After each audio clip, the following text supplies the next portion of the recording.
Hi hello welcome to G8 news. నేను మీ రాకేష్. ఈరోజు మనం బక్కా జడ్సన్ అన్నతో ఉన్నాం.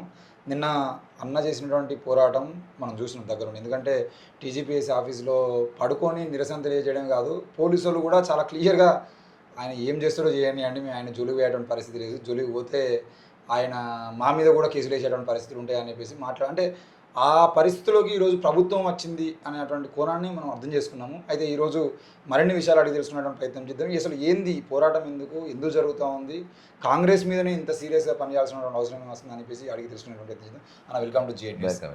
నిన్న మీరు అక్కడ పడుకున్న సమయంలో పోలీసులు మాట్లాడినటువంటి మాటలు నేను ముందు చెప్పానన్న. ఎందుకు మీకు కాంగ్రెస్ పార్టీకి సంబంధించినటువంటి విషయంలో ఎందుకు ఇంత సీరియస్గా వాళ్ళని టార్గెట్ చేసి రాజకీయాలు చేసినటువంటి అవసరం వస్తుంది?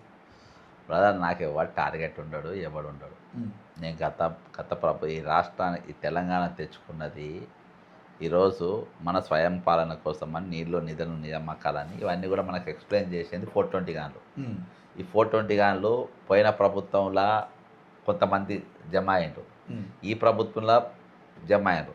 ఈరోజు మరి ఆత్మగౌరవం స్వయం పాలన అంటే మొదటి ముఖ్యమంత్రి ఏమో బ్రోకర్ గాడు వెళ్ళారు, రెండో ముఖ్యమంత్రి లోఫర్ గాడు వెళ్ళారు. ఇప్పుడు ఈరోజు అన్నిటికంటే ప్రమాదకరమైన విషయం ఈరోజు తెలంగాణ పోయింది. తెలంగాణ మిగులు బడ్జెట్తో ఏర్పడ్డది. ఏ విధంగా అప్పుల పాలైందంటే రాష్ట్ర వరంగల్ సెంట్రల్ జైలు ముంబై దగ్గర ఉన్న పూణేలో మహారాష్ట్ర బ్యాంకులో కుదబెట్టేదాకా తెలంగాణ కేసీఆర్ తీసుకుపోయాడు. సెంట్రల్ జైలు ఈ ప్రపంచ దేశంలో సెంట్రల్ జైలు కుదబెట్టిన ఏకైక వ్యక్తి కల్వకుంట్ల చంద్రశేఖరరావు గారు. ఇవన్నీ జనంలో ఈ స్కామ్ కానీ, ధరణి స్కామ్ కానీ, మీరు ప్రతి స్కాము నంబర్ 1 స్కామ్ ఏది ఉందో అన్ని స్కాములు బయట పెట్టింది నేను. రేవంత్ రెడ్డి అంటే స్కాములు బయట పెట్టాలి, రేవంత్ రెడ్డి ఒకటి ఇది చేయాలి.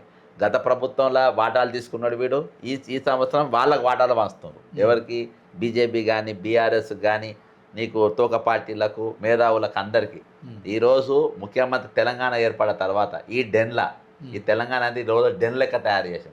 ఈ డెన్లో 100% కమిషన్ వస్తే అలా హార్ట్ చైర్లు అంటే సీఎం కుర్చీలో కూర్చున్నకి 70%, తెలంగాణ ఏర్పడ్డ కాదు తక్కిన వాళ్ళందరినీ 30% వాటా పోతుంది. అందుకని ఎన్లో కూడా వాళ్ళు ఎవరు అంటే గత ప్రభుత్వంలో కాంగ్రెస్ సిఎల్పి కానీ నీకు దళిత బంధు అవుతుంది. దళిత బంధు ఏమో హైకోర్టులో కేసు వేస్తుంది దానిపైన. వీడు బట్టిగాడు పోయి కేసీఆర్ గారు కూర్చొని అన్నం తింటాడు. నేను దళితుల కోసం 100 మీటర్లు దిగుతా, 100 మీటర్లు లేదు, బొంగు లేదు. బట్టిగాడు పాదయాత్ర చేస్తే మరి ఫండ్ ఎవడిచ్చిండో హరీష్ రావు అని చెప్పమను. బట్టి అనేటోడు కాంగ్రెస్ పార్టీ వాడు పాదయాత్ర చేస్తే పైసలు ఎవడిచ్చిండో హరీష్ రావు చెప్పాలి. ఏ గ్రైనేట్ కంపెనీ రెడ్డి గారితో ఇప్పించిండో చెప్పాలి. ఇలాంటి వారు చెప్తలేరు. అదేందా అంటే ఈరోజు మరి ఇవన్నీ ఎట్లా? ఆయన పాదయాత్రకు పైసలు ఇచ్చింది హరీష్ రావుకి ఎట్లా తెలుసు? ఏ రెడ్డి గ్రైనేట్ అని హరీష్ రావుకి ఎట్లా తెలుసు? అంటే ఇలా మనం అర్థం చేసుకోవాలి వాటాలు ఎక్కడెక్కడ పోయేటి.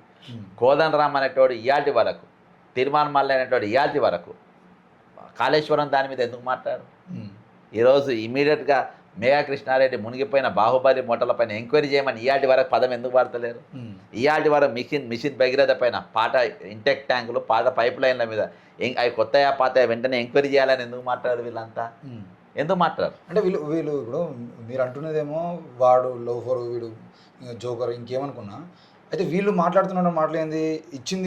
తెచ్చింది మేము అని చెప్పేసి మొన్నటి వరకు 10 ఏళ్ళు వాళ్ళు పాలనించారు, ఇప్పుడు ఇచ్చింది మేము అని చెప్పేసి వీళ్ళు పాలిస్తున్నారు. రేవంత్ రెడ్డి గారు చాలా క్లియర్గా నేను ఇంకా 10 ఏళ్ళ వరకు నేనే సీఎం అని చెప్పేసి ఆయన చాలా క్లియర్గా చెప్తుండడం క్రమంలో తెలంగాణ ప్రజలు అవే ఆలోచనతో వీళ్ళు కూడా కొట్లాడుకుంటూ ఏమంటున్నారు? తెచ్చింది మేము అని చెప్పేసి బీఆర్ఎస్ వాళ్ళు గొడవ వేస్తున్నారు, ఇచ్చింది మేము అని చెప్పేసి వీళ్ళు గొడవ వేస్తున్నారు. కానీ ఈ ప్రాజెక్టుల విషయంలో ఏం జరిగింది అనేది మాట్లాడడం కోసం ఈ ప్రతిపక్ష లేదంటే అధికార పక్ష రెండు కూడా ఒక ప్లాట్ఫామ్ ఏర్పాటు చేసే ప్రయత్నం చేస్తారు కదా, దాన్ని ఏ విధంగా అర్థం చేసుకోవచ్చు?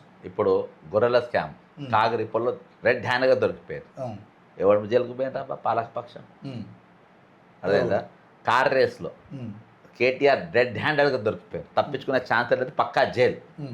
ఇట్లా తప్పించుకుంటప్ప అందులో పాటైన గ్రీన్కో కంపెనీ దగ్గర ఈరోజు కరెంట్ ఎట్లా కొనుగోలు చేస్తుంది మీరు? అదేందా ఈరోజు మేఘాకృష్ణ కాళేశ్వరం అనేది అది ఏటీఎం అని రాహుల్ గాంధీ చెప్పిండు. మరి ఆయనకి ఈరోజు మీరు నీమ్స్ హాస్పిటల్ నిర్మాణం కానీ, ఉస్మానియా హాస్పిటల్ నిర్మాణం కానీ, లేకుంటే ఎలక్ట్రికల్ బస్ కొనుగోలు కానీ, ఈరోజు ఆర్టీసీ డిపోల ఆపరేటింగ్ కానీ మేఘకృష్ణారెడ్డి గారికి ఎట్లా చెప్తున్నారు మీరు? దీనిపైన ఈరోజు వీళ్ళు మేధావులంతా ఎవడెందుకు మాట్లాడతలేడు? కాబట్టి ఇవన్నీ ఈరోజు నేను ప్రతిదానికి నేను జవాబు చెప్తాను. ఈరోజు తెలంగాణ రాకముందు కిరణ్ కుమార్ రెడ్డి జాబ్ క్యాలెండర్ ఉండే. ఓ. ఎప్పటి ఖాళీలు అప్పుడు నింపుతా ఉండే ఆయన పోత పోత కూడా దాదాపు 1100 పోస్టులు ఏమో నింపిపోయాడు లాస్ట్ ఫైనల్గా దిగిపోయేటప్పుడు కూడా. కేసీఆర్ గారు వచ్చిన తర్వాత నీ జాబ్ క్యాలెండర్ ఎక్కడ ఉంది? ఏడ ఖాళీలు నింపినావు? ఎస్. మిగిలిన బడ్జెట్తో ఏర్పడ్డ తెలంగాణ ఈరోజు అప్పుల పాలు ఎందుకు చేసినావు నువ్వు? ఆ అప్పులతో ఎవరికి నేను చెప్పినా కదా, అప్పులు ఏడబుట్టాక లాస్ట్కి పోలీస్ జీబులు పోలీస్ వ్యాన్లు కూడా కుదబెట్టారు. పోలీస్ జీబులు పోలీస్ వాకిటాకులు కూడా విజయ బ్యాంకు కుదబెట్టారు. నా దగ్గర ప్రతిదీ డాక్యుమెంట్ ఉంది. నేను డాక్యుమెంట్ లేకుండా ఇవన్నీ జనం ముందు పెడితేనే జనం మైండ్ మారి ఈరోజు ఇక్కడికి వచ్చింది. కాబట్టి ఈరోజు ఇవన్నీ అయిన తర్వాత ఈరోజు ఈ భారతదేశం నేను ఈరోజు రేవంత్ రెడ్డి అనేటువంటి భారతదేశంలో ఉన్న ప్రజాస్వామ్యాన్ని ఛాలెంజ్ చేసాం. ఎట్లా ఛాలెంజ్ చేసిందంటే హిట్లర్ అనేటోడు కొన్ని వేల మందిని ఊచకోత కోయించాడు. ఆ నెత్తుడితోని వారు స్నానం చేశాడు. ఆ నెత్తుడితో లాస్ట్లో సస్తున్న జనము తిరగబడితే ఉరేసుకొని చచ్చిండ్రు, కాసుకొని చచ్చిండ్రు. అర్థమైందా? మొత్తానికి కుక్క సాగు చచ్చింది. అన్ని తీర్లల్లో కుక్క సాగు చచ్చింది. అసోంటోడు ఒక Ram the Hindu chief editor, ఆయన చాలా పెద్ద రఫేల్ లాంటి పెద్ద స్కామ్లను బయటపెట్టినట్టు వ్యక్తి ఎదురుగా కూర్చొని కొంతమంది జర్నలిస్టుల ముందు కూర్చొని ఈరోజు నేను హిట్లర్ అనేటోడికి హైడ్రా పదం అంటే చాలా ఇష్టము, ఆయన ఆ పదాన్ని అడ్డం పెట్టుకొని ఎవరిని పడితే వాళ్ళని చంపేది, ఊచకోత కోసేది, అసాసినేషన్ చేసేది అని చెప్పి, అసాసినేషన్ అంటే మర్డర్ చేసేది అని చెప్పి పదం వాడిండు. ఈ విధంగా నేను ఆ స్ఫూర్తితో నేను ఇండ్లు గులగొట్టాను. అంటే ఇండ్లు ఒకటే కాదు గులగొట్టిండు, అది చెప్పింది ఇండ్లు గులగొట్టిండు, నౌకర్లు కూడా పీకిండ్రు, 29వ జీవోలను రోడ్డు ఎక్కించిండ్రు, ఆశా వర్కర్లను రోడ్డు ఎక్కించారు, వీళ్ళందరికీ మాట ఇచ్చిండ్రు, అవుట్ సోర్సింగ్ ఎంప్లాయ్మెంట్ రోడ్డు ఎక్కించారు, లాస్ట్లో ముసలోళ్ళు రిటైర్ అయిన ఉద్యోగులను రోడ్ల పైన ఎక్కించారు. ఈరోజు ప్రతి వ్యవస్థను ఈరోజు ఆగమాగం చేశారు, ఎవరు మాట్లాడకుంటే చేశారు. అంటే ప్రజాస్వామ్యంలో to the people, for the people, by the people అనే ఎసెన్స్ ఉంటాయి. ఆ ఎసెన్స్ను మొత్తం ఈరోజు తెలంగాణ ఏర్పడ్డాక ఈరోజు కాళ్ళ రాసిన పరిస్థితి. గత ప్రభుత్వం ప్రశ్నించే అవసరమే లేదని చెప్పేసి ఏకంగా ధర్నా చౌకే ఎత్తేసారు.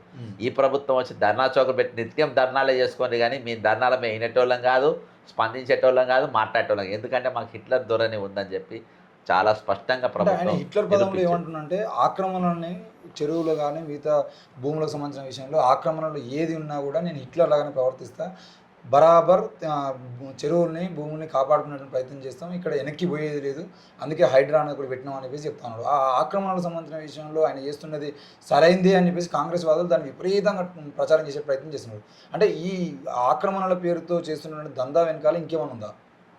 నేను ఈ అవలేగానికి ఒకటే చెప్తున్నా, ఈరోజు ఆక్రమణ హిట్లర్ అంట కదా, హిట్లర్ అనే పాదం కాంగ్రెస్ పార్టీ నాయకుడు వాడద్దు. కాంగ్రెస్ పార్టీ పుట్టింది స్వాతంత్రం కోసం పుట్టింది, పదవుల కోసం కాదు పుట్టింది. అర్థమైందా? అది అహింస మార్గంలో పోయింది. అదే గాంధీ సిద్ధాంతంతో నడిచింది. అనేక మంది ప్రాణత్యాగాలు చేశారు. ఈరోజు జనరల్ డయర్తో మనం పోసుకోము. జలియన్ వాలా బాగ్లా ఎవరైతే మారణ హోమం సృష్టించినో వాటితోనే ఎవరు పోసుకోడు. హిట్లర్ అంటే వాడు ఎవరు పోసుకోడు. ఒక సుభాష్ చంద్రతో పోసుకో, ఒకటి వినోబా భావేతో పోసుకో. అర్థమైందా? అట్లా చాలామంది మేధావులు. నీకేం పోయే కాలం రా హిట్లర్తో పోసుకుంటున్నావు? హైడ్రా అనే పదంతో ఎందుకు పెట్టినా ఎందుకు పోల్చుకుంటున్నావురా? ఓకేనా? ఇది ఇప్పుడు నువ్వు దాని వెనుక ఉన్నది చెప్తాను. ఇవాళ దాకా ఇవాళ నేను బాజాప్తా చెప్తున్నా, హైడ్రా కమిషనర్ రంగనాథ్లో చెరువులో ఉందని నేను బాజాప్తా ప్రూవ్ చేసిన. ఇవాళ వరకు హైడ్రా రంగనాథ్కు ఆయన ఇంటి డాక్యుమెంట్స్ చూపించే దమ్ము ఇవాళకి లేదు, ఆయనకు ఇంటిని చూపించే దమ్ము ఇవాళకి లేదు. నేను పక్క ఆధారంతో పోయినా, పక్క దీంతో పోయినా. ఓకేనా? నంబర్ 1. రెండవది, ఇవాళ వరకు మీరు ఎన్ని చెరువుల మీద పడ్డారు, ఎన్ని చెరువుల మీద సరిహద్దులు ఎఫ్టీఎల్ ఎక్కడ నిర్ధారించారు, బఫర్ జోన్ లెక్క ఒక్కదానిక నిర్ధారించారా? చెరువు పక్కన ఒక దిక్కు కొన్ని కూల్చివేతలు చేస్తారు, అవతల దిక్కున్న భూములను కానీ, అవతల దిక్కున్న అపార్ట్మెంట్లను కానీ, అవతల దిక్కున్న హైరైజ్ టవర్స్ని కానీ భయపెట్టిస్తారు. ఈ ఇద్దరిని భయపెట్టించి వీడు ఏం చేస్తారంటే సెటిల్మెంట్లు చేసుకుంటారు. అక్కడ వీళ్ళ రాబందులు పోతాయి, సెటిల్మెంట్లు చేసుకుంటారు, అది వదిలేస్తారు. ఇలా నడిచేది మొత్తం ఇదే.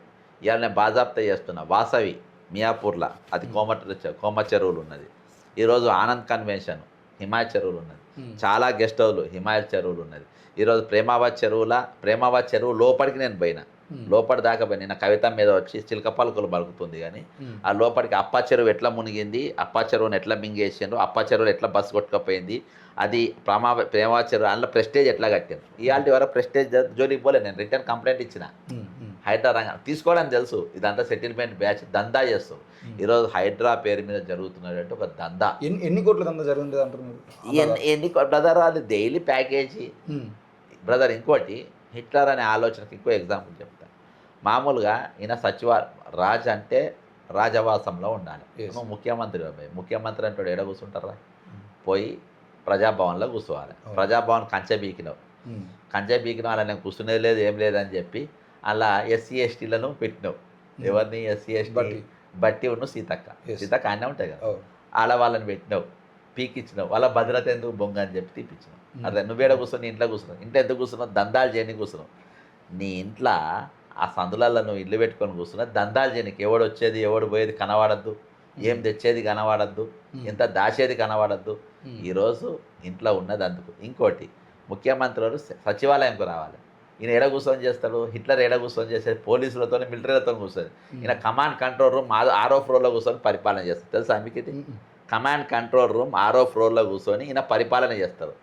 ఇది హిట్లర్ నైజం కాకుంటే, నియంత నైజం కాకుంటే, అంటే ఈయనకు హిట్లర్ అనే నియంతని అనిపించుకోవాలనే షోక్ ఆయనకు.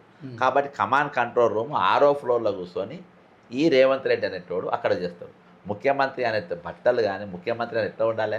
కాలేజీ దగ్గర లైటర్ బాబు లెక్క కూర్చుంటాడు ఈయన డ్రెస్సింగ్ కానీ, వ్యవహారం కానీ, అంటే ఏది కూడా ఉంది. ఇవాళ ప్రతిపక్షాలు ఈరోజు బీజేపీ కానీ, బీఆర్ఎస్ కానీ, ఈరోజు తోక పార్టీలు కానీ, ఈరోజు ఈ నియంత పోకడ ఉన్నటువంటి వ్యక్తి, నేను నియంతనే అని బాజాప్తా మీడియా ముందు ఒప్పుకున్న వ్యక్తి ఒక్క నిమిషం కూడా ముఖ్యమంత్రిగా ఉండడానికి ఒప్పుకోదు. అన్నిటికంటే ముఖ్యంగా ఈరోజు అహింస పునాదుల పైన, సర్వోదయ పునాదుల పైన, అదేందా ఈరోజు కాంగ్రెస్ పార్టీ ఐడియాలజీ పైన ఈరోజు నిలబడ్డటువంటి గాంధీ భవన్ 2 నిమిషాలలో ఇమ్మీడియట్గా మీటింగ్ పెట్టి ఆయన ఇమ్మీడియట్గా తీసేయాలని చెప్పేసి సిఎల్పి మీటింగ్ సమావేశపరచాలని కాంగ్రెస్ పార్టీ అధిష్టానానికి ఈరోజు నేను అహింసకి రాస్తేలా కానీ, సర్వోదయాలు కానీ ట్రైనింగ్ పొంది సర్టిఫికేట్ తీసుకున్నాను నేను గాంధీ సిద్ధాంతాలపైన.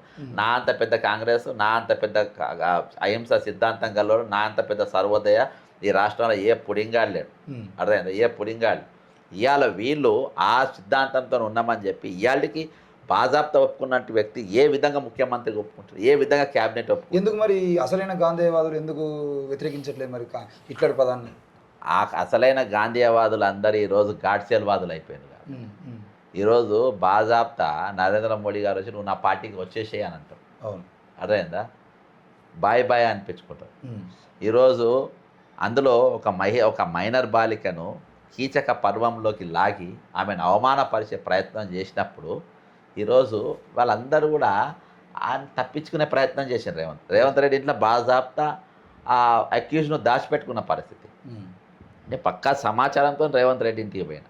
నేను సమాచారం లేకుండా పోను, ప్రూఫ్ లేకుండా పోను, పక్కా సమాచారంతో పోయిన తర్వాత 2 రోజులకు ఇది ఎటో బయటట్టు ఉందని సరెండర్ చేశాను. ఈరోజు తప్పించే ప్రయత్నం చేశారు. అంటే ఈరోజు గాడ్సేల్తోని గాంధీవాదులు చేతులు కలిపారు. ఓకే. ఇప్పుడు గాంధీ గారికి ఏ వాదం లేదబ్బా. ఇవాళ రేపు బీజేపీలో పోతాడు, రేపు ఎల్లకన్నా పోతాడు. ఇక్కడ నిలబడతాడు చూసినావా ట్యాంక్ బండ్ కాడ ఆ బాపతి. రాహుల్ గాంధీ ఏమో భారత రాజ్యాంగం పట్టుకుని దేశాన్ని రాజ్యాంగం ప్రకారం నడిపించే ప్రయత్నం నేను చేస్తాను, జోడో యాత్రల పేరుతో చేస్తున్నాడు కదా. రాజ్యాంగం చేతిలో పట్టుకుని అదే కదా నేను ప్రశ్నించేది. ఈరోజు రాజ్యాంగాన్ని పట్టుకున్న మిస్టర్ రాహుల్, ఇవాళ బ్రదర్ నేను 34 ఇయర్స్ కాంగ్రెస్ ఉన్నా. ఇలా ఏ పార్టీలో నేను ఎందుకు చేరలేదంటే ఒక కాంగ్రెస్ పార్టీ ఐడియాలజీ నరాల ఉన్నోడు పోలేడు, వేరే పార్టీ అంత ఈజీగా పోలేడు.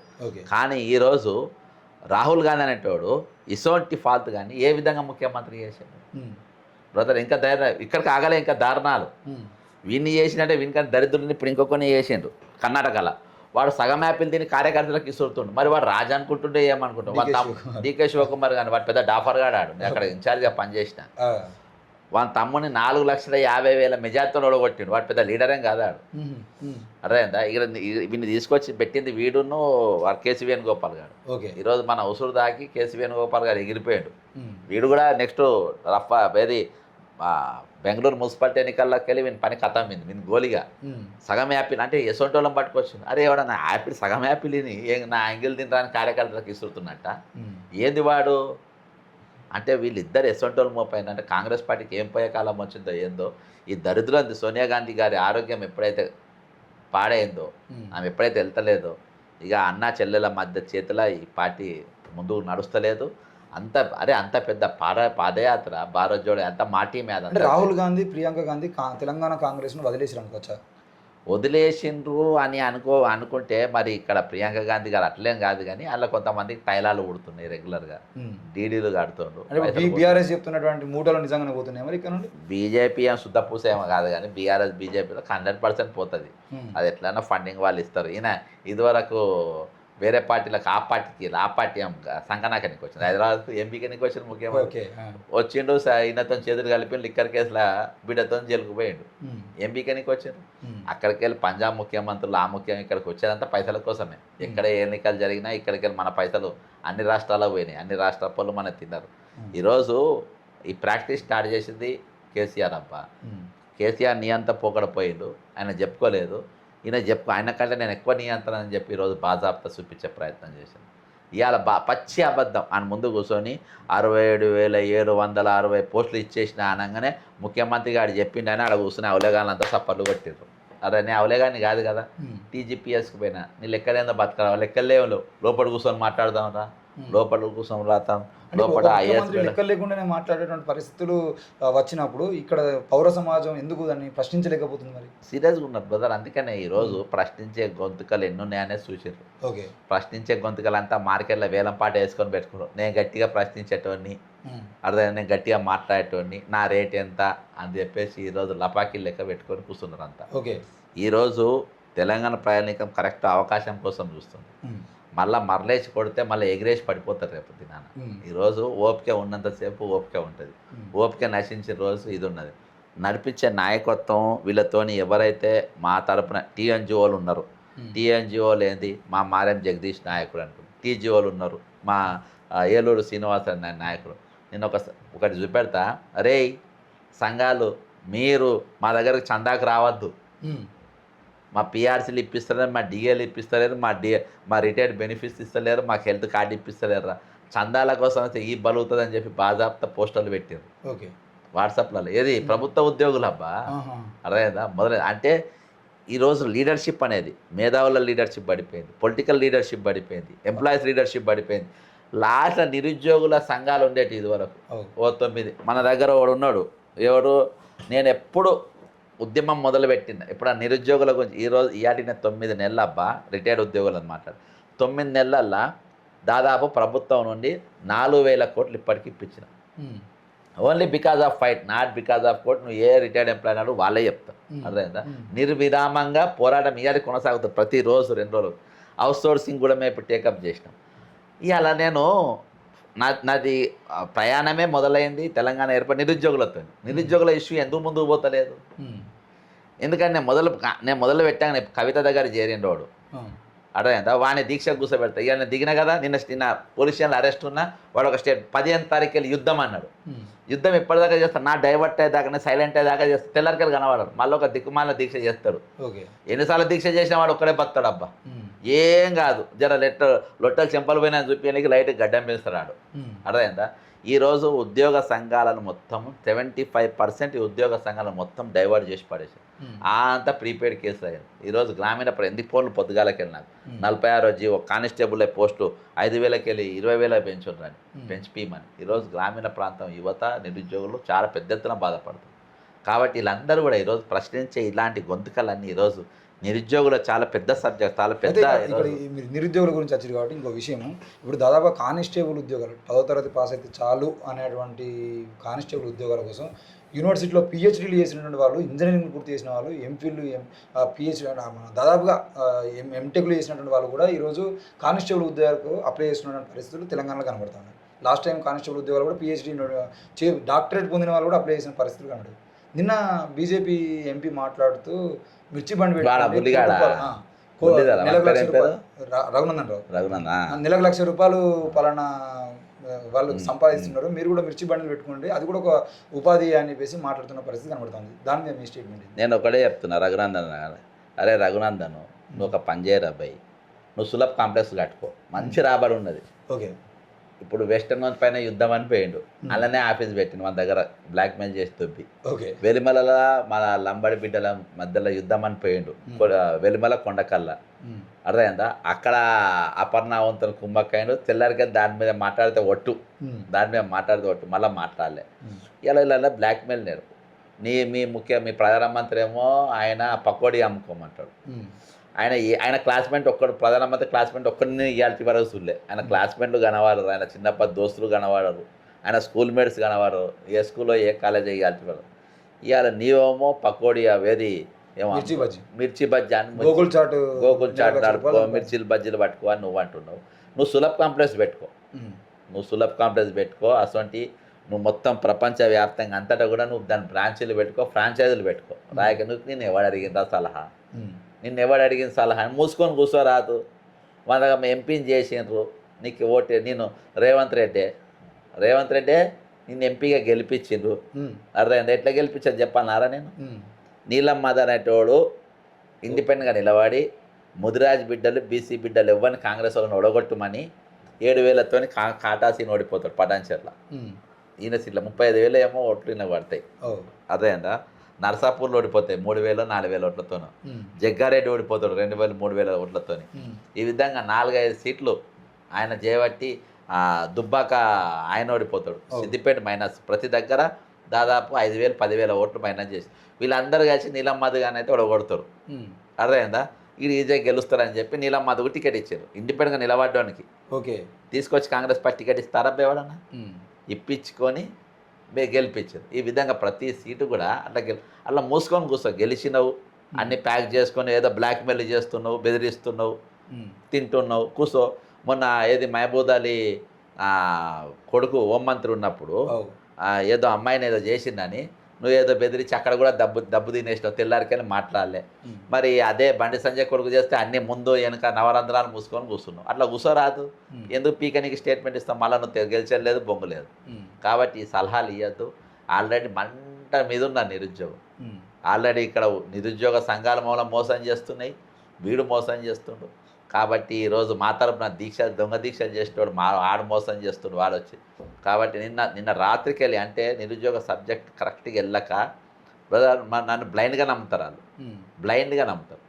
అన్న మీరు తీసుకొని అని ఎప్పుడు చూసినా మెసేజ్, నేను ఎప్పుడు తీసుకోగానే ఒక రేంజ్లో కదలికి వచ్చింది. రేపు వరంగల్ కూడా పోతున్నా లైవ్, అక్కడ ఒక రేంజ్లో వచ్చింది. ఈరోజు వాళ్ళ తిక్క రేగితే వెనక ముందు వాళ్ళు చూడరు. అనవసరంగా మీరు ఆల్రెడీ బీజేపీ వందల తప్పుల మీద తప్పులు చేసుకుంటూ పోయారు. మీరు అలా ఆడవాళ్ళు నమ్ముతలేరు మొత్తం. అర్థమైందా? ఇక్కడ ఆడవాళ్ళకు ఎక్కడ కూడా రక్షణ ఉండదని అర్థమైపోయింది. మీ దగ్గర ఉన్న ఆడవాళ్ళు కూడా బట్టెబాయిలే ఉన్నారు. వాళ్ళు రెండు చేతులు కూడా సప్పర్లు వస్తాయని ఒక అమ్మాయికి అన్యాయం జరుగుతుంది, రోడ్డెక్కేది పోయి ఇది మాట్లాడే పరిస్థితి వచ్చింది. ఈరోజు కాకరోజు చేతిలో మీరు బలైపోయే పరిస్థితి వచ్చింది. కాబట్టి మీరు ఏం పీకకున్నా పర్వాలేదు అబ్బాయి. మీరు రేవంత్ రెడ్డి గారికి స్పోక్స్ పర్సన్ లెక్క మీరు పనిచేస్తున్నారు తెలంగాణలో. ఈరోజు తెలంగాణ రేవంత్ రెడ్డి స్పోక్స్ పర్సన్ గాంధీ భవన్ కాదు, బీజేపీ ఆఫీసు స్పోక్స్ పర్సన్ అయిపోయింది. నిన్న వాళ్ళు ఒక ఉత్తరం సిగ్గుపోతుంది. నిన్న ఒకని మీద కంప్లైంట్ ఏది సస్పెన్షన్ నోటీస్ ఇచ్చారు రామకృష్ణ మీద. కంటోన్మెంట్ రామకృష్ణ మీద ఒక ఉత్తరం ఇచ్చిండ్రు. అరే మీరు ముందు పోయి చదువు నేర్చుకుంటారా భయ్. నేను ఏం చెప్తున్నా అంటే ముందు పోయి మీరు చదువులు నేర్చుకోండి. ఇగో వీళ్ళ తెలుగు ఎక్కడ జనతా పార్టీ, ఇగో తెలంగాణ భారతీయ జనతా పార్టీ, ఓకేనా? ఇగో సి జన్యుల రామకృష్ణ మాసి చదువు ఉపాధ్యక్షుల, ఇదేంటి ఉపాధ్యక్షులు సరిగా చదువు అబ్బా. అరే క్లోజప్ చేసి చూపి అబ్బా. అరే బీజేపీ వాళ్ళరా విధవాళ్ళ ఫస్ట్ మీరు చదువుకోనరా. ఇగో క్లోజప్ సెకండ్ లైన్. ఇగో ఇగో ఇగో ఇగో ఇది భారతీయ జనతా పార్టీ తెలంగాణ, ఓకేనా? స్టేట్ ఆఫీస్కి వెళ్ళి వచ్చింది. స్టేట్ ఆఫీస్లో సంతకాలు చూడు. జన్యుల రామకృష్ణ కట్టారు. మాచి ఉపాధ్యాయులు కంటోన్మెంట్ బోర్డు, ఓకేనా? ఇది అయిందా? ఇలా తప్పులు చూసి తెలుగు సక్క రాదిళ్లకు నమస్కారాలు బరాబర్ రాసింది. మీరు పర్లి అంట రాత్రి ఏదో పొర్లి రాసిండ్రో మరి. చూడు చదువబ్బా. మీరు పొర్లి నియమావళిని అతిక్రమించి మళ్ళా పర్లి అంటే పొర్రి నీ అవవిలో నాయకుల ప్రతిపక్కును భంగం కూడా బరాబర్ లేదు. భంగిమలు కాదురా అయ్యా, భంగం. అదేందా? కల్పిస్తూ బహిరంగంగా ఇదేంటిది ఫ్లెక్సీ కూడా కాదు, ఫ్లెక్సీలు పెట్టి పార్లీ వ్యతిరేక కాదు వ్యతిరేక కార్యక్రమాలకు పాల్పడినందున రాష్ట్ర అధ్యక్షుల వారి నిన్న పోలీస్ స్టేషన్లో ఖాళీ గుండి ఏం చేయాలన్నా ఇవన్నీ చదువుతుండే నేను ఖాళీ అనుమతితో మిమ్మల్ని భారతీయ తప్పు భారతీయ బాగా తప్పు ఉందన్న. అదే బానే భారతీయ జనతా పార్టీ ప్రాథమిక సభ్యత్వము ఇదబ్బా నుండి కాదు నుంది నీ నీదో పార్టీ నీదో బీజేపీ అదో పార్టీ. అరే రఘునందన్ రావు ఫస్ట్ ఇది మళ్ళా ఏది అదే నాకు పంపిన బీజేపీ పంపిన సారీ సారీ ఓకే. అయితే అరే రంగనందన్ రావు ఫస్ట్ పోయి తెలుగు నేర్చుకుంటారు అబ్బాయి. నువ్వు తర్వాత పకోడీ పెట్టి నిరుద్యోగులు పకోడీ అమ్ముకుంటారు అది అమ్ముకుంటారు ఇది అమ్ముకుంటారు. నువ్వు ముందు తెలుగు నేర్చుకో. ఇలా 100 తప్పులు ఉన్నాయి. రాష్ట్ర బీజేపీ ఆఫీస్కి వెళ్ళి వచ్చింది అర్థమైందా. ఫస్ట్ ఇది నేర్చుకొని వచ్చిన తర్వాత అప్పుడు మాకు నీతులు చెప్పు. లాస్ట్లో అర్థమైందా ఎవరో రవీంద్ర విశ్వనాథ్ అంట అర్థమైందా. ఇది నేర్చుకొని వచ్చినాక అప్పుడు తెలంగాణ ప్రజలకు చెప్పు. అప్పటిదాకా పోయి నువ్వు తెలుగు బాలశిక్ష చదువుకొని రారబ్బాయి అని చెప్పు. ఓకే అన్న, థ్యాంక్ యూ. మొత్తానికి అయితే తెలంగాణ రాష్ట్రంలో కాంగ్రెస్ బీజేపీ బీఆర్ఎస్లకు సంబంధించిన పూర్తి స్థాయి ప్రశ్నలకు అన్న ఎప్పుడూ సమాధానం చెప్తూనే ఉన్నాడు. ఇప్పుడు కూడా తెలంగాణ నిరుద్యోగులు కానీ ఉద్యోగులు కానీ ఉపాధ్యాయులు కానీ రాష్ట్ర వ్యాప్తంగా ఉన్నటువంటి యావత్ తెలంగాణ సమాజం ఇప్పటికైనా కళ్ళు తెరిచి 10 ఏళ్ల పాటు అన్యాయం జరిగిందని చెప్పేసి ఇప్పుడు ఇంకొకటి చేతిలో పెడితే నేను హిట్లర్ని బైక్ కులగొడతా మొత్తం తీసేస్తా బుల్డోజర్ పాలన కొనసాగిస్తా అని చెప్పేసి బీజేపీ పాలనకు ఏం తగ్గకుండా పోటీ పడుతూ మరి తెలంగాణ రాష్ట్రాన్ని ఈరోజు నేను బుల్డోజర్ చేస్తా అని చెప్పేసి చెప్తున్నటువంటి రేవంత్ రెడ్డి గురించి కూడా మీరు ఆలోచన చేయండి. తెలంగాణ సమాజం కనుక మౌనంగా ఉండేది ఉంటే తెలంగాణను మొత్తం ఆగం చేసేటువంటి పరిస్థితులు కనబడుతూనే ఉన్నాయి. కాబట్టి ఇప్పటికైనా కళ్ళు తెరిచి బక్క జెడ్సన్ లాంటి వాళ్ళు చేస్తున్నటువంటి పోరాటాలు మద్దతు ఇవ్వడమే కాకుండా తెలంగాణను కాపాడుకున్నటువంటి ఉద్యమాలకు మీరు కూడా కలిసి రావాలని చెప్పేసి కోరుతా ఉన్నాను. చూస్తున్నాను G8 న్యూస్. Thank you.